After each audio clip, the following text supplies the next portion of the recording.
All right, hey, welcome back to Car Talks, where I rant, ramble, rave, and word about my thoughts on training, life, and fitness, and thinking about shin angles and sprinting.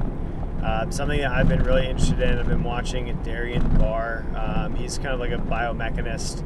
I really don't know a whole ton about him, to be honest, but some of the things that he's saying regarding shin angles and sprinting really make a lot of sense, and I think a lot of people forget about, especially when it comes to acceleration and accelerating as an athlete, but then also track, whatever it is.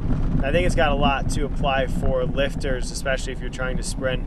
But being able to get into some steep shin angles, the steeper the shin angle you can get into, the faster you can propel yourself forward, right? And I liken it to this. If you're trying to go forward, you need to push the ground back. And the steeper your shin angle is, if you're going to draw a straight line with an arrow at the end, and the arrow being at your heel, right? The more that line points backwards and an angle that pushes back against the ground, the faster you're going to move forward.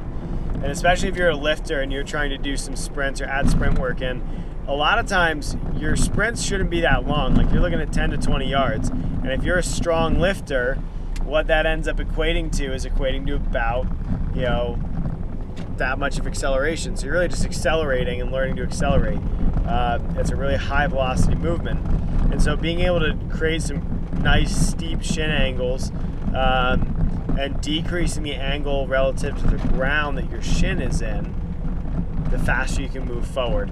The faster you can move forward, the faster the muscle contractions are, especially if you're trying to do like some kind of dynamic work.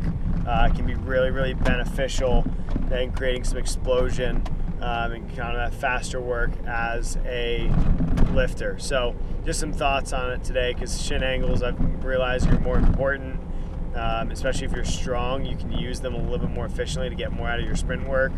If you're weak, learning how to get in those angles and gaining strength to get in those angles might help you if you're an athlete trying to perform in a sport. So just something I'm thinking about today, something I've been focusing a lot with my athletes on recently. So that's something for you today. Until next time, we'll see you in the passenger seat.